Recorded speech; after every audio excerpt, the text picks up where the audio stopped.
ஹாய்ங்க. எல்லாரும் எப்படி இருக்கீங்க? நான் ரொம்ப நல்லா இருக்கேன், ஹாப்பியாக இருக்கேன். ஸோ நீங்களும் ஹாப்பியாக இருங்க, பாசிட்டிவாக இருங்க. லைஃப்பில் நம்ம வந்து பாசிட்டிவிட்டி அப்படிங்கிற ஒரு விஷயத்த ரொம்ப அழுத்தமாக நம்ப ஆரம்பிச்சிட்டோம் அப்படின்னா கண்டிப்பாக சொல்கிறேன், நம்ம நினைக்கிற எல்லா விஷயங்களுமே கடவுள் நமக்கு கொடுத்துருவாரு. ஸோ நம்மளுடைய எண்ணங்கள் வந்து ரொம்ப ரொம்ப தூய்மையாக இருக்கணும். யாருக்கும் கெட்டது பண்ணக்கூடாது, யாரையும் கெடுக்கணும்னு நினைக்கக்கூடாது, யார் மேலேயும் பொறாமப்படக்கூடாது. நமக்கு வேணும், நம்ம ஆசைப்படுற விஷயங்களை, நமக்கு தேவையான விஷயங்களை நம்ம வந்து இந்த பிரபஞ்ச சக்தி மூலியமா நம்ம என்ன பண்ணலாம், தாராளமாக வாங்கிக்கலாம். நம்ம நேர்மையான நடத்த மூலியமாகவும், நம்ம நல்ல வார்த்தைகள் மூலியமாகவும், அதே நேரத்தில் ஹார்ட் ஒர்க் மூலியமாகவும் சொல்கிறேன், நம்ம பிரபஞ்சம் நம்ம நினச்ச எல்லா விஷயத்தையும் கொடுக்குங்க. இதில் எந்த மாற்றமும் கிடையாது. இன்னைக்கு நம்ம டேரெக்டாக வீடியோக்குள்ளே போகலாம். ஸோ இன்றைக்கி ஏன் இந்த வீடியோ முக்கியமாக கொடுக்குறேன்னா, எல்லாரும் தம்ப்நெயில் பார்த்துருப்பீங்க. அதாவது நான் எப்போவே எனக்கு என்ன கமெண்ட்ஸ் வந்தாலும் நான் படித்து பார்த்துருவேன். ஏன்னா இப்போ நீங்கள் யாருமே எனக்கு தெரியாது இந்த வீடியோ பார்க்குறவங்க, ஆனால் எனக்காக நீங்கள் டைம் ஸ்பெண்ட் பண்ணி அது 1 நிமிஷமோ 10 நிமிஷமோ அரை மணி நேரமோ என்னோட வீடியோ எல்லாம் பார்த்து உங்களோட ஃபீட்பேக்கு கமெண்ட் எல்லாம் எனக்கு எழுதும்போது நிஜமாக சொல்கிறேன், எனக்கு ரொம்ப சந்தோஷமாக இருக்கும். அதே நேரத்தில் நான் உங்களுக்கு அந்த பதில் கொடுக்கும்போது நீங்கள் படிக்கும்போது உங்களுக்கும் சந்தோஷப்படுவீங்கன்றதுனால நான் கண்டிப்பாக எல்லாருக்கும் நான் வந்து ரீப்ளை பண்ணிடுவேன். அப்போ நான் ரீப்ளை பண்ணும்போது தான் ஒரு சிஸ்டர் வந்து எனக்கு ஒரு மெசேஜ் அனுப்பிச்சாங்க. அதை நான் இங்கே ஃபுல்லாக உங்களுக்கு காட்டுறேன் பாருங்கள். ஆக்சுவலாக அவங்க வந்து எடுத்த உடனே எனக்கு அமிச்சது, நான் 2 நாளைக்கு முன்னாடி வந்து சூசைட் வந்து அட்டம் பண்ணிட்டேன், ஆனால் நான் சாகலை, இது யாருக்கும் வந்து தெரியாது. என் ஹஸ்பண்டுக்கு வந்து பிஸ்னஸில் 70 லட்ச ரூபா லாஸ் இருக்குது. என் பொண்ணுக்கு வந்து கையில் வந்து ஃப்ராக்சர் ஆகிடுச்சு, கை வந்து உடஞ்சிருச்சு. என் அம்மாவும் எனக்கு இல்லை, இறந்துட்டாங்க. தம்பிக்கும் அண்ணாவுக்கும் யாரும் ஒருத்தர் கூட உடம்பு சரி கிடையாது. டெய்லி கடன்காரங்கள்லாம் என்னை தேடி வர்றாங்க. எனக்கு வந்து வாழ்க்கையே வந்து போக மாட்டேங்குது. நான் செத்துடலாம், எதுக்கு நான் உயிரோட போகணும்னு எனக்கு தெரியல, என்ன பண்ணுறதுனே புரியல, இந்த உலகம் வந்து நம்மளை மதிக்கவே மாட்டேங்குது அப்படின்னு சொல்லியிருந்தாங்க. ஆக்சுவலாக சிஸ்டர், அவங்க பேர் உமா சிஸ்டர். இந்த வீடியோ நீங்கள் பார்த்துட்டு இருப்பீங்கன்னு நினைக்கிறேன். இந்த உலகம் உங்களை மட்டும் கிடையாது. பணம் இல்லை அப்படின்னா இந்த உலகம் யாரையும் மதிக்காது. சிம்பிளாக இந்த உலகம் வந்து என்ன தெரியுமா நினைக்கும், ஏழை எப்பயுமே ஏழையாக தான் இருக்கணும், பணக்காரங்க எப்பயுமே பணக்காரங்க தான் இருக்கணும். ஏழைகள் பணக்காரங்க ஆனாலும் அந்த பணக்காரங்களுக்கும் பிடிக்காது, ஏழையாக இருக்கிறவங்களுக்கும் பிடிக்காது. ஏன்னா நம்மளாம் ஒருத்தன் திடீர்னு நல்லா இருந்துட்டானாலும் அதை மக்கள் வந்து ஏற்றுக்க மாட்டாங்க. அதே மாதிரி பணக்காரனாக இருக்கிறவன் திடீர்னு ஒருத்தன் வர்றான்ப்பா அப்படின்னு சொல்லிட்டு யோசிப்பாங்க. அதனால் எப்பயுமே எல்லாரும் என்ன நினைப்பாங்கன்னா, ஏதோ ஒரு பிரச்சனையில நம்ம வாழ்ந்துட்டே இருக்கணும், எப்பவுமே வந்து அழுதுகிட்டே இருக்கணும், எப்பவுமே வந்து புலம்பிகிட்டே இருக்கணும், எப்பவுமே நம்ம கடனுக்குள்ளே இருக்கிறேன்னு சொல்லுங்க. ஆனால் அவங்களுக்கு ரொம்ப சந்தோஷமாக இருக்கும், அப்பாடா நிம்மதியாக இருக்கேன், இவன் இப்படி நல்லாவே இல்லைப்பா, இப்போ தான் எனக்கு நிம்மதியாக இருக்குது. ஏன்னா நம்மளும் நல்லா இல்லை, அவனும் நல்லா இருக்கக்கூடாது. இப்படி யார் நினைக்கிறாங்களோ அவங்க கடைசி வரைக்கும் உருப்பிட மாட்டாங்க. இல்லை, அந்த மாதிரி நிறைய பேர் லைஃப்பில் பார்க்குறேன். புரியுதுங்களா? அப்பாடா, அதாவது நம்ம நல்லா இருக்கணுமோ இல்லையோ அடுத்தவங்க நல்லா இருக்கணும்னு நினைக்கிறவங்க சிலர் தான். ஆனால் நம்மளை விட ஒருத்தர் மோசமாக தான் இருக்கணும் அப்படின்னு நினைக்கிறது இன்னைக்கு பல பேர், 199 பேர் அப்படி தான் நினைக்கிறீங்க. அதுதான் உண்மையாகவும் இன்னைக்கு வந்து நிறைய பேர் ஃபாலோ பண்ணுறீங்க. அந்த மாதிரி மைண்ட் செட்டோட வாழ்ந்தீங்கன்னா கண்டிப்பாக சொல்கிறேன், உங்களுக்கு எந்த விஷயமும் நல்ல விஷயம் நடக்காது. ஏன் நல்லதாக வந்தால் கூட அது கண்டிப்பாக மாறிடும். அதுதான் உண்மை. புரியுதுங்களா? உமா சிஸ்டர், நீங்கள் ஃபீல் பண்ணுறதுல எந்த ஒரு அர்த்தமும் கிடையாது. ஏன்னா உங்களோட இடத்துல நான் வந்து 4 வருஷத்துக்கு முன்னாடி நான் இருந்திருக்கிறேன். ஸோ உங்களோட வலி வேதனை எல்லாமே எனக்கு புரியும். நான் மட்டும் கிடையாது, நம்மளை மாதிரி உங்களை மாதிரி என்ன மாதிரி நிறைய பேர் வந்து என்ன பண்ணுறோன்னா, இப்படி திடீர்னு ஏதாவது ஒரு ஃபினான்ஷியல் விஷயத்தில் போய் மாட்டிப்போம், ரொம்ப கடனில் மாட்டிப்போம், இல்லை நம்பிக்கை துரோகத்தினால பணத்தை இழந்திருப்போம், இல்லை வந்து பிஸ்னஸ் பண்ணி நமக்கு லாஸ் ஆகிருக்கும், இல்லை பணம் போகணும்னு அது விதின்னு எடுத்துக்கலாமா, இல்லை கர்மான்னு எடுத்துக்கிறதா, இல்லை வந்து நம்மளோட அறியாமைன்னு எடுத்துக்கிறதான்னு எனக்கு தெரியல. நான் அதிகமாக நம்புறது கடவுள் அப்படிங்கிறதுனால இதெல்லாம் விதிப்படி நடக்கணும்னு இருக்குங்கிறத நான் வந்து நம்புகிறேன். புரியுதுங்களா? ஸோ நீங்கள் வந்து அதே விஷயத்தில் என்கிட்ட கேட்டிருக்கிறீங்க, இப்போ இந்த சொந்தக்காரங்களாம் மதிக்க மாட்டேங்கிறாங்க, ஸோ திரும்பவும் எப்படி நான் வந்து நல்ல முறையில் வர்றது, நீங்கள் வந்து இந்த பிரபஞ்சத்தை யூஸ் பண்ணி கேட்டதெல்லாம் கிடைக்கும்னு சொன்னீங்க, அது எப்படி பாசிட்டிவாக கேட்குறதுன்னு தெரியல சிஸ்டர். என் ஹஸ்பண்டோட பிஸ்னஸ் நல்லா ரன் ஆகணும், ஸோ நாங்கள் திரும்ப பழையபடி நல்லா இருக்கணும், என்ன பண்ணுறதுன்னு சொல்லுங்கள் அப்படின்னு சொல்லி கேட்டிருந்தீங்க. ஸோ உங்களுக்காக தான் இந்த வீடியோ கொடுக்குறேன். உங்களை மாதிரி நிறைய பேர், ஸோ நான்லாம் வந்து 4 வருஷத்துக்கு முன்னாடி இதே யூடியூப்பில் சில பேருடைய வீடியோஸை பார்த்து நிறைய விஷயங்களை உணர்ந்து தெரிஞ்சுக்கிட்டு, ஓகே ஸோ இந்த விதியை வந்து நம்ம மதியால் வெல்லணுங்கிறதுனால தான் அதிகப்படியாக கடவுள் மேலே நம்பிக்கை வச்சு, ஏன்னா அந்த மனுஷங்க மேலெலாம் நான் நம்பிக்கை வைக்கிறது இல்லை. ஏன்னா இந்த சிஸ்டர் ஒன்று சொல்லியிருந்தாங்க, யாருமே வந்து சொந்தக்காரங்க ஆகட்டும் யாராக இருக்கட்டும் எல்லாரும் கஷ்டப்படுத்துகிறாங்க. அதுதான் உண்மை. காசு இல்லைன்னா சொந்தக்காரன் கஷ்டப்படுத்துவான், நம்மளை வந்து ரோட்டில் போகிற நாய் மாதிரி பார்ப்பாங்க, நம்மளை தாண்டி போவாங்க, நம்மளை வந்து பார்க்க மாட்டாங்க. முக்கியமாக எவனும் நமக்கு கால் பண்ண மாட்டான். அது வரைக்கும் கால் பண்ணி பேசிகிட்டு இருப்பாங்க.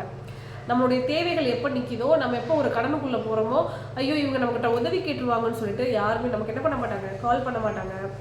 நம்மக்கிட்ட பிடுங்கி தின்னவங்க கூட நம்ம இருக்கோமா செத்தோமான்னு கூட பார்க்க மாட்டாங்க. ஏன்னா அவங்க தான் வாங்கிட்டாங்கல்ல கையில், அதனால் வந்து நம்மளை வந்து கேட்க மாட்டாங்க. ஸோ முக்கியமாக எனக்கு ஒரு விஷயம் மட்டும் எப்பவுமே புரியவே புரியாது. இந்த கடன் பட்டோன்னா நம்ம வீட்டு காசு தான் போகுது, நம்ம அப்பா வீட்டு சொத்து தான் போகுது, இல்லை நம்ம புருஷன் வீட்டை சொத்து போகுது, ஏதோ ஒன்று, இல்லை நம்ம இத்தனை வருஷம் உழைச்சி சொத்து போகுதுன்னு வச்சுக்கோங்களேன். அதில் பாதிக்கப்பட போகிறது நம்ம ஃபேமிலி, நம்மளோட இண்டிவிஜுவல் ஃபேமிலி மட்டும்தான். கரெக்டாக? அப்படி இருக்கும்போது இந்த சொந்தக்காரங்க, பார்க்குறவங்க, சுற்றி இருக்கிறவங்க, இவங்களுக்கெல்லாம் என்ன பிரச்சனை? எனக்கு அது தெரியவே இல்லை. இல்லை உங்கள் சொத்தை நாங்கள் வந்து கேட்க போகிறோமா கஷ்டப்படும் போது? இல்லை நீங்கள் இங்கே ஒரு தடவை சோறு போட போகிறீங்களா? என் பிள்ளைங்களை படிக்க வைக்க போகிறீங்களா? கல்யாணம் பண்ணி கொடுக்க போகிறீங்களா? எதுவுமே கிடையாது. இல்லை வந்து எங்கள் அனுசரணையாக வந்து என்ன லாஸ் ஆகிடுச்சா என்ன ஏதுன்னு பார்த்து ஏதாவது பேசி ஏதாவது விஷயத்தை பண்ண போகிறீங்களான்னா ஒன்றுமே கிடையாது. கை கொட்டி சிரிக்க போகிறீங்க, இவனுக்கு இதுதான் வேணும்னு சொல்ல போகிறீங்க. இல்லை ஐயோ ஒழிஞ்சிட்டானா அவ்வளோதான்டா, இனிமேல் நம்ம வந்து நல்லா இருக்கும் அப்படின்னு சொல்ல போகிறீங்க. இதுதானே சொல்ல போகிறீங்க. அப்புறம் ஏன் எங்களோட பணத்தை நாங்களே இழக்கும் போது ஏன் வந்து உங்களுக்கு அது அவமானமாக இருக்குது? எதனால் எங்களை ஒதுக்கி வைக்கிறீங்கன்னு எனக்கு புரியல. இந்த விஷயம் வந்து எல்லாருக்கும் நடக்கும் உமா சிஸ்டர், உங்களுக்கு மட்டும் இல்லை, எனக்கு மட்டும் இல்லை. பணம் இல்லைன்னா எல்லாரும் ஒதுக்கி வச்சுருவாங்க, நம்ம அவமானமாக பார்ப்பாங்க. ஆனால் நம்மளோட பணத்தை தான் நம்ம இழந்திருப்போம், ஆனால் அவங்க நம்மளை ஒதுக்கி வைக்கிறாங்கன்றது நமக்கு தெரியாது. யாருக்காச்சும் தெரிஞ்சிச்சுன்னா தயவு செஞ்சு உங்களுக்கு புண்ணியமாக போகும், நீங்கள் கமெண்ட் பாக்ஸில் அதை கமெண்ட் பண்ணுங்கள், நானும் தெரிஞ்சுக்கிறேன். சரிங்களா? அப்போது இந்த விஷயத்த வந்து நம்ம எப்படி வெளியே வர்றதுங்கிறது ஒரே ஒரு விஷயத்தால் மட்டும்தான். எதுவாக இருந்தாலும் ஒரு நம்மளோட லைஃப்பை வந்து ஒரு மேஜிக் மாதிரி இப்படி சொடக்கு போடுற நேரத்தில் லைஃப்பை மாற்றுறதுக்கு என்ன பண்ணணும்னா, நான் ஃபாலோ பண்ணது ஒன்று தான் சிஸ்டர். நீங்கள் சொன்னீங்கல்ல இந்த பிரபஞ்சம், அதுதான் உண்மை. இந்த பிரபஞ்சம் கடவுள் வேறு கிடையாது. என்னை பொறுத்த வரைக்கும் ரெண்டுமே ஒன்று தான். அதை நம்ம சரியான முறையில் முழு நம்பிக்கை வச்சு அந்த பிரபஞ்சத்துக்கிட்ட நம்ம என்ன கேட்டாலும் கண்டிப்பாக அது நடக்கும். அது மூலிமா பணம் வரும். பணம் வந்துச்சுன்னா உங்களுடைய கடன் அடையும். அதுக்கப்புறம் சொந்தம் பந்தம், பக்கத்தில் இருக்கிறவன் அக்கம் பக்கத்தில் இருக்கிறவன் எல்லாரும் உங்ககிட்ட வந்து ஒட்டிப்பாங்க. எல்லா விஷயங்களும் நடக்கும். ஆனால் அப்போ தயவு செஞ்சு சொல்கிறேன், யாரெல்லாம் உங்களை வந்து அவாய்ட் பண்ணாங்களோ, வேண்டான்னு சொன்னாங்களோ, அவமதிச்சாங்களோ அவங்களை ஏற்றுக்காதீங்க. வாழ்க்கையை ஃபஸ்ட்டு உங்களுக்காக நீங்கள் வாழுங்க. வாழ்க்கையை வந்து எப்பயுமே சொல்கிறேன், நமக்காக ட்ரூவாக இருக்கிறவங்களுக்கு நம்ம ட்ரூவாக இருக்கலாம். கண்ணாடி மாதிரி நீங்கள் வாழணும், அதுதான் நான் சொல்கிறேன். எப்பயுமே நமக்கு என்ன பண்ணாங்களோ அதை திருப்பி பண்ணுங்கள். நமக்கு ஒருத்தர் கெடுதல் பண்ணாங்கன்னா கூட அதை வந்து கெடுதல் திருப்பி பண்ணணும்னு சொல்ல வரல, அட்லீஸ்ட் அவங்களை அவாய்ட் பண்ணுங்கள், அவங்கள்ட்ட பேசுகிறத வந்து விட்டுருங்க. அதுதான் நிஜமாவே நீங்களே உங்களுக்கு பண்ணிக்கிற ஒரு நன்மை. சரிங்களா? இப்போ இந்த பிரபஞ்சத்தை நம்ம பயன்படுத்தி எப்படி நம்மளுடைய லைஃப்பில் நமக்கு வேணுங்கிற எல்லா விஷயத்தையும் நம்ம வரவழைச்சிக்கிறதுங்கிறத நான் சொல்கிறேன், கேளுங்க. பணத்தை இழந்துட்டோம்னா வாழ்க்கையில் மானம் மரியாதை எல்லாத்தையும் இழந்துரும்னு வச்சுக்கோங்களேன். ஸோ அப்படி இழக்கும் போது நமக்கு என்ன ஆகும் அப்படின்னா இன்செக்யூரிட்டி நிறையா வந்துடும். அப்போ நம்ம என்ன நினைப்போம்னா, நம்மளால் எதுவுமே முடியாது, நம்ம ஜீரோ தான், நம்ம அவ்வளோதான், இதுக்கப்புறம் நம்ம ஏன் உயிர் வாழணும்னு நிறைய பேர் சூசைட் பண்ணியிருக்காங்கல்ல. ஆனால் சில பேர் வந்து வாழணும்னு நினைப்பாங்க, ஆனால் ஏதோ ஒரு வாழ்க்கையை வாழ்ந்துட்டு இருப்பாங்க. எதனாலனா அவங்க கடவுளை நம்ப மாட்டாங்க, பிரபஞ்சத்தை நம்ப மாட்டாங்க, அவங்களே நம்பிக்க மாட்டாங்க, அடுத்தவங்க சொல்கிற அந்த வார்த்தையை நம்புவாங்க. பட் நீங்கள் தயவு செஞ்சு அப்படி நம்பாதீங்க. நீங்கள் உங்களை நம்புங்க, பிரபஞ்சத்தை நம்புங்க, கடவுளை நம்புங்க. கண்டிப்பாக சொல்கிறேன், உங்கள் வாழ்க்கை படிப்படியாக முன்னேறும். அதுக்கு நீங்கள் பண்ண வேண்டியது என்னென்னா ரொம்ப பாசிட்டிவிட்டி. அதுதான், யார் என்ன சொன்னாலும் அந்த மைண்டுக்குள்ளே நீங்கள் எடுத்துக்காதீங்க. எவ்வளோ கடனில் இருந்தாலும் மைண்டுக்குள்ளே எடுத்துக்காதீங்க. உங்களோட அச்சீவ்மெண்ட்டு திரும்பவும் இப்போ நான் 70 லட்சம் கடன் இருக்குன்னா 1 கோடி சம்பாதிக்கிறதுக்கு உண்டான அந்த திறமையை வந்து கடவுள் நமக்கு கொடுக்கணுங்கிறத மட்டும் நீங்கள் நினைங்க. புரியுதுங்களா உமா சிஸ்டர்? இதே இது இந்த வீடியோ பார்க்குற ஒருத்தவங்களுக்கும் எவ்வளவோ கடன் இருக்கலாம், எவ்வளவோ ஆம்பிஷன் இருக்கலாம். நீங்கள் எல்லாருமே காலையில் சொல்கிறேன், மார்னிங்கில் அந்த 3:30 to 5:30 வந்து பார்த்தீங்கன்னா நம்ம பிரம்ம முகூர்த்தம்னு சொல்லுவோம். அந்த நேரம் தான் ரொம்ப ரொம்ப ஆஸ்பிஷியஸான டைம். அந்த நேரத்தில் தான் இந்த பிரபஞ்சம் வந்து நம்ம சொல்கிறதெல்லாம் கேட்கும். நமக்கு என்ன ஒரு விஷயம் வேணுமோ எல்லாத்தையும் நம்ம கேட்டு வாங்கிக்கக்கூடிய டைமே அதுதான், அந்த 2 hours. அந்த 2 ஹவர்ஸில் நம்ம எந்த அளவுக்கு யூட்டிலைஸ் பண்ணிக்கிறோமோ நம்ம லைஃப் ரொம்ப பிரைட்டாக இருக்கும். அதனால தான் நம்ம முன்னோர்கள் எல்லாருமே என்ன சொல்லுவாங்கன்னா, காலங்காத்தால எந்திரிங்க, சூரிய உதயத்துக்கு முன்னாடி எந்திரிங்க. அதாவது 5 மணிக்கு முன்னாடியே ஒரு பொண்ணு வீட்டில் குளிச்சிடணும், சுத்தபத்தமாக குளிச்சுட்டு தான் நீங்கள் போகணும், சுத்தபத்தமாக காலையில் சாமி கும்பிடணும், அந்த மாதிரிலாம் விஷயம் சொல்லுவாங்க. ஏன் அப்படின்னா அந்த காலங்காத்தால நம்ம நல்ல விஷயம் பண்ணும்போது நமக்கு நிறைய நல்லது கிடைக்கும். அந்த காலங்காத்தால வந்து நம்ம வீட்டில் வந்து விளக்கு போடும்போது நமக்கு இருக்கக்கூடிய அந்த பேட் வைப்ரேஷன்ஸ் எல்லாமே வீட்டை விட்டு வெளியே போகும். அது நிஜமாவே உண்மை. ஏர்லி மார்னிங் எனக்கு சாமி இதுவே இல்லை, எனக்கு வந்து நம்பிக்கை கிடையாது நினைக்கிறவங்க கூட காலையில் நீங்கள் எந்திரிச்சு ஒரு 5 மணிக்கு முன்னாடி, ஒரு 5:30 மணிக்கு தான் முடியுது பிரம்ம முகூர்த்தம். ஸோ உங்களுக்கு எப்போ எந்திரிக்க முடியுதோ, ஃபார் எக்ஸாம்பிள் ஒரு 5 மணிக்கு முன்னாடி எந்திரிச்சு நல்லா குளிச்சுட்டு கிளியராக நீங்கள் ஒரு இடத்துல உட்காருங்களேன். அப்போவே உங்களுக்கு அந்த காலை டைமில் நெகட்டிவிட்டி உங்கள்கிட்ட வந்து வராது. அதை நீங்கள் செக் பண்ணி பார்த்தா உங்களுக்கு நல்லாவே தெரியும். அந்த டைமில் ஜஸ்ட் அப்படியே கண்ணை முடிக்கோங்க. கண்ணை மூடிட்டு உங்களுக்கு என்ன விஷயம் நடக்கணுமோ அதை அப்படியே கற்பனை பண்ணுங்கள். இமேஜினேஷன் இந்த இடத்துல ரொம்ப ரொம்ப முக்கியம். இப்போ நான் எப்படி இமேஜின் பண்ணேன் அப்படிங்கிறத உங்ககிட்ட சொல்கிறேன். அதே மாதிரி நீங்கள் ஃபாலோ பண்ணால் போதும். சீரியஸாக இது நடக்கும். நீங்கள் ட்ரையல் பண்ணி பார்த்துட்டு வேணால் கமெண்ட் பாக்ஸில் கமெண்ட் பண்ணுங்கள். ஆனால் தொடர்ச்சியாக பண்ணணும். குறைஞ்சது 48 days, அதாவது ஒரு மண்டலம்னு சொல்லுவாங்க. இது லைஃப் லாங் நம்ம என்ன வேணுமோ நம்ம வந்து பிரபஞ்சத்தில் கேட்கலாம். ஸோ ஃபஸ்ட்டு கண்ணை நல்லா முடிக்கோங்க. உங்களுக்கு என்ன வேணுங்கிறத இமேஜின் பண்ணிக்கோங்க. ஃபார் எக்ஸாம்பிள் இப்போ நானாக இருக்கேன்னு வச்சுக்கோங்களேன். எனக்கு வந்து ஒரு கோல்டு வாங்கணும்னு சொல்லி நான் நினைக்கிறேன்னா நான் அதை இமேஜின் பண்ணிப்பேன். எனக்கு கோல்டு வாங்கணும், அது இத்தனாவது மாதத்துக்குள்ளே வாங்கணும். ஃபார் எக்ஸாம்பிள் இந்த 2025 ஒரு டிசம்பர் மாதத்துக்குள்ளே இல்லை இத்தனாம் தேதி டேட்டு முதல் கொண்டு ஒரு 5ஆம் தேதிக்குள்ளே நான் வந்து ஒரு 5 பவுன் தங்கம் வந்து இருக்கணும் அப்படின்னா அதை இமேஜின் பண்ணிப்பேன்.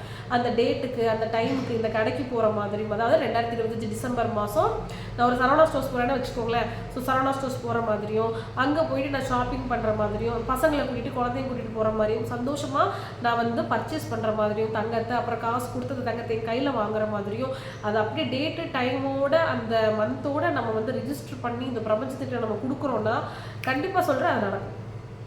எனக்கு எல்லா விஷயமும் நடந்திருக்கு. நான் ஒன்றா என்னோடய ஹஸ்பண்ட் கிட்ட வந்து சொல்லுவேன், இது நான் கேட்க போகிறேன், இது நான் கேட்குறேன்னு சொல்லிட்டு கேட்டுட்டு எனக்கு நிறைய விஷயம் நடந்திருக்கு. இது வந்து உண்மை. இது வந்து எங்கள் அம்மா கிட்ட கூட சொல்லுவேன். சொல்லிப்பேன் எங்கள் அம்மா கிட்ட கூட சில விஷயங்கள் உங்களுக்கு நடக்கலைன்னா அதை பண்ணுங்கம்மா காலையிலன்னு சொல்லியிருக்கிறேன்.